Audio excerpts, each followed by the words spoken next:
everyone, my name's Eric Hopkins, aka Joe, and welcome back to the Dragon's Den. So this is where we are now, huh? We're going to complain about things like this. Okay. Look, I know everybody freaked out about the Superman suit that came out when they first released it. I did a video about that on the channel when it first came out about a month ago, and I did a video a couple days ago about the set photos revealing the new Superman suit. Obviously, looked a lot better in daylight with him standing up. A lot of people actually was more positive about that. Some negativity still exists out there. And then this photo dropped from the set, and it showed the first images of David Corenswet's version of Clark Kent, and everybody, all they could talk about was his curly hair, especially in the front here. Really?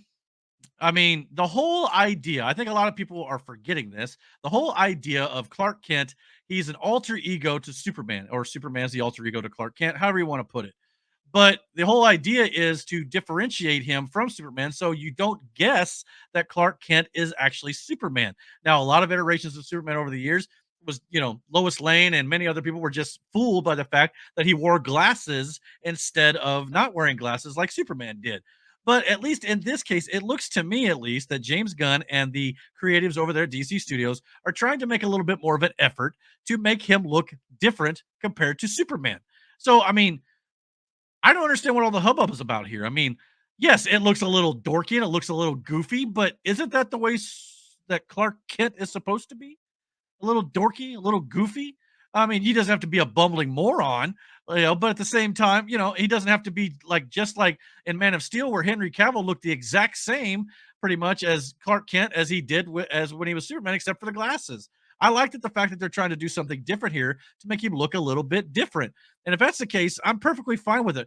Again, it's one of those things where it's a set photo too. This may look a lot better than it does in this off-camera shot here from on the set. Once you see it on film, it may not look like a complete rat's nest on his head when you actually see it in live action on the screen when it's been gone through post-production and all sorts of good stuff there. Everybody just needs to calm down with the criticism, especially when it comes to this movie in particular. I know, fans want to criticize everything from castings to set photos and everything before a film comes out. And then once a film comes out, you all look like a bunch of idiots. I'm not saying the film is going to be great. It may suck. And if that's the case, I'll be right there along with you. But until we know for sure, we need to calm down and not get overexcited here. So that's just my opinion on the matter. To me, it looks fine. We'll see what they end up doing with it. But I think you just need to chill out a little bit. But anyway, we also got some more set photos that come out for this movie as well. Obviously, showing Superman appearing to be arrested by the military here. We got Frank Grillo playing, Rick Flag Sr., Rick Flag's father from the Suicide Squad films. Here on the left, we've also got the engineer from the Authority here on the far right in the braids. So we obviously know we're going to be getting a movie based around the Authority, and she's one of the characters in that film. So I'm sure this movie will do a good job of setting up the Authority and letting us know what that group's all about. As well as we've got a picture of what looks to be, many people are saying it's Ultraman. Some people are not saying it's not Ultraman. Some people are saying it's like Ulysses. I don't know if it's that or not. I don't know exactly who this character is. My assumption is it's probably part of the Authority. We'll just have to wait and see. But either way, Superman is being arrested here.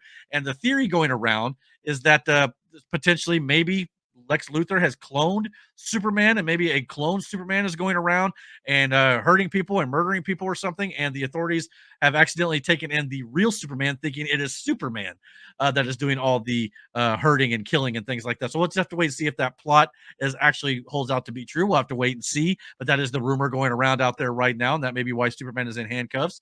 We'll just have to wait and see. But at that regard, if that's the case, it's an intriguing storyline, and it's something that they've not done in the movies just yet, kind of like a bizarro Superman, so to speak. We'll have to wait and see if that's what they end up doing, but we'll have to, just find out what the movie does for us later on. But we've also got some other set photos of, Nicholas Holt as Lex Luthor. Looks like he's got a little bit of damage on his face, where maybe he's been punched a few times or something. We'll have to wait and see. Obviously, if Superman punches him full force, he'd probably kill him. But we'll have to wait and see it. And of course, we get a little shot of the back of his head here with the iconic Lex Luthor bald-headed dome here. So that's cool to see as well. And I'm sure Nicholas Holt is going to absolutely kill this role. I think he's going to do a far better job than Jesse Eisenberg. No offense to him, but I just think he was playing a little bit more of like a Riddler Joker type character more than he was Lex Luthor. So, I've seen obviously Nicholas Holt in many films, including the X-Men stuff when he played Beast. And I thought he did a great job over there. So I'm interested to see how he looks as a villain here.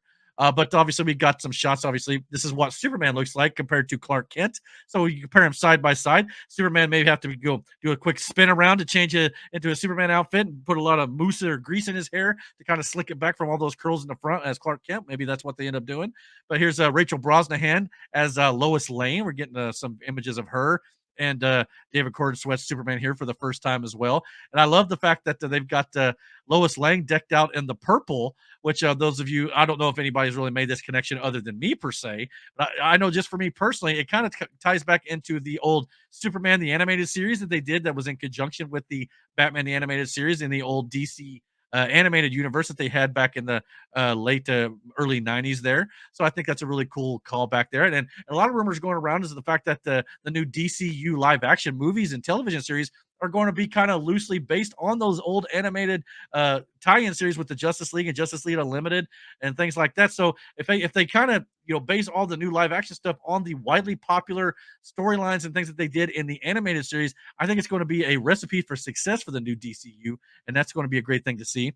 We've also got some other set photos of the actual cast of the Daily Planet, the newspaper that Clark Kent, obviously Lois Lane works for, assuming it is still a newspaper with today's nowadays. Obviously, newspapers are not as well read as some out there nowadays, but we'll see if they continue to go that route or if it's some other sort of news organization.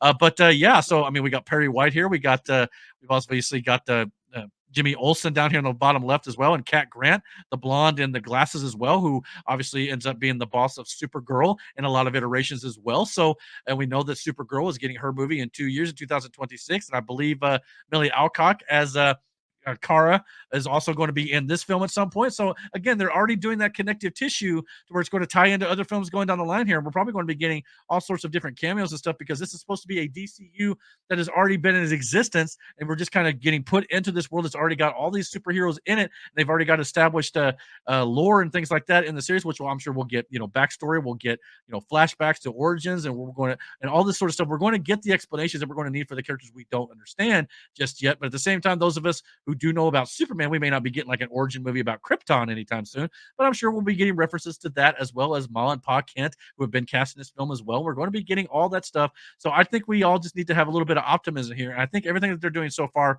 looks absolutely great. So I'm excited to see what the new Superman movie has in store for us on July 11th, 2025. Everything looks great so far, in my opinion. I'm excited for it. But what do you guys think? Are you guys worried about the fact that Clark Kent looks like he's got some curly hair rat's nest sitting on his forehead? Comment below. Let me know what you guys think. And don't forget to hit that like and subscribe button. And until my next video, guys, take care and God bless.